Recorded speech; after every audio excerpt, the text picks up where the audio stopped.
So I actually have a question for chat, because I think we've had a couple of people that have been interested in providing their answers to chat and us chatting about it. So on this whole conversation of 5-cylinder, 4-cylinder, 3-cylinder, what do you guys think in chat? What do you think is going to be the last combustion engine cylinder count ever made before everything goes away and goes full EV? So in this scenario, EVs will take over. And, I hope that doesn't happen, but EVs are taking over in this example.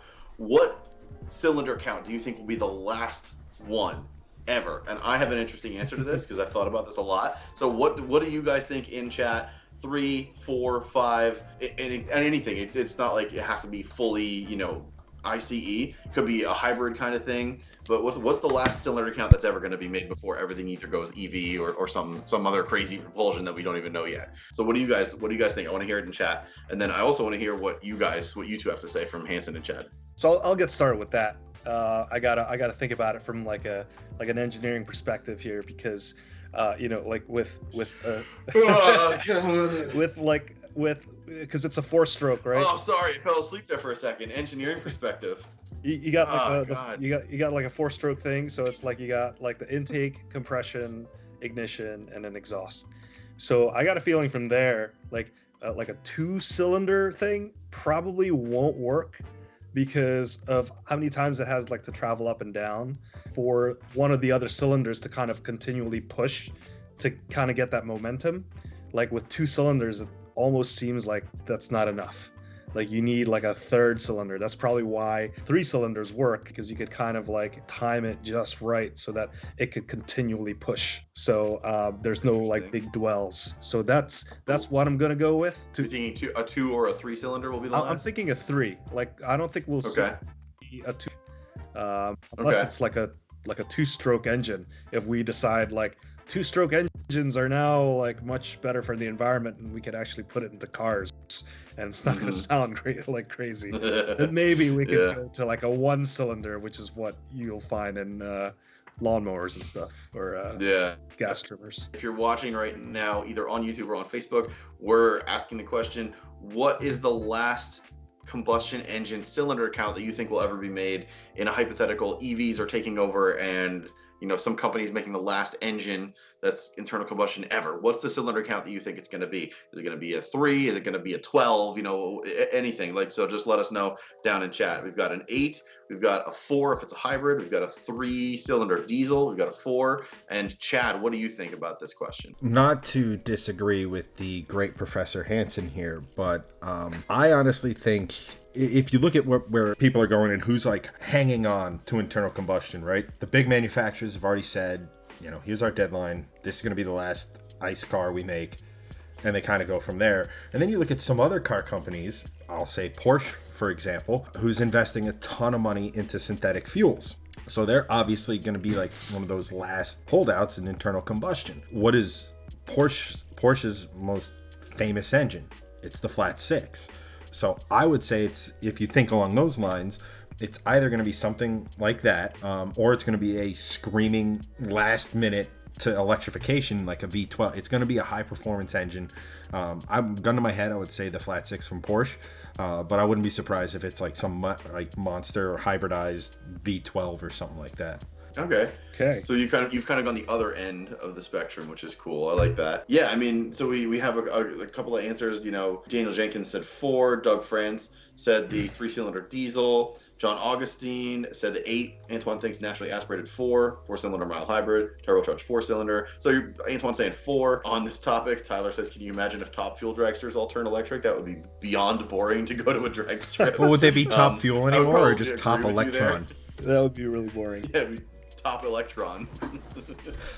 But here they could put they could put Jetson noises on the cars. Imagine that going to the drag strip.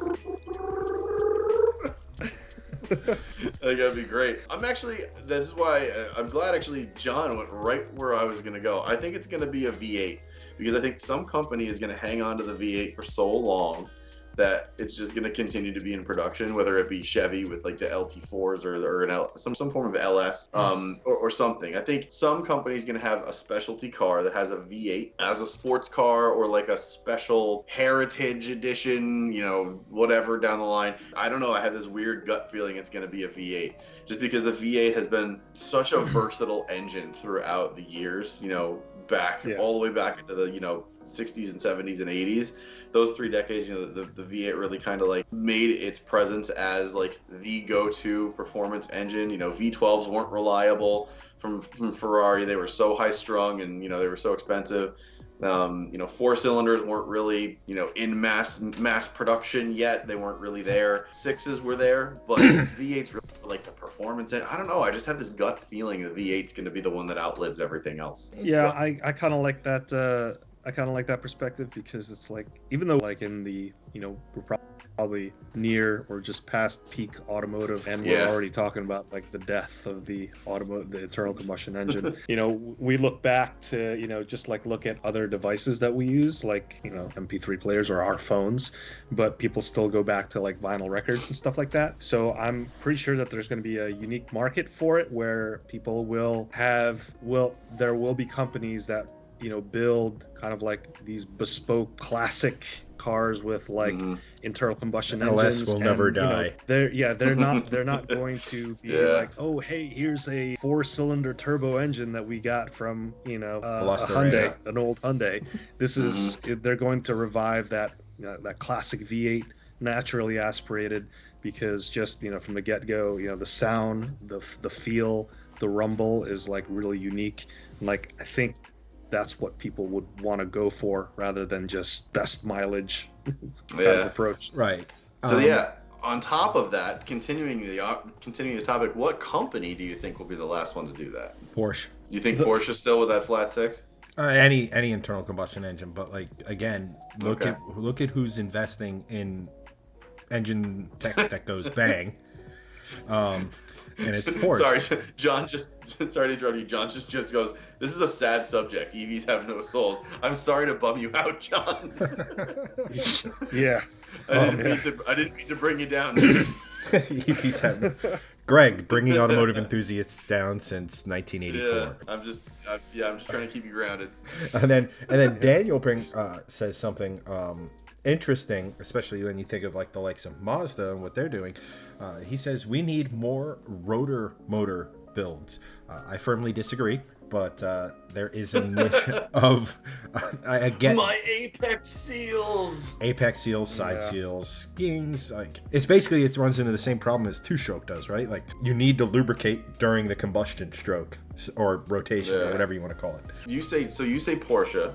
Because for anything, Hanson, what about you? I was gonna go with like the big 3, but like they're under the greatest pressure just because of their size. It's like they have to kind of bend to what people are clamoring for. So it's like I feel like they're really not the companies that will toe that V8 line.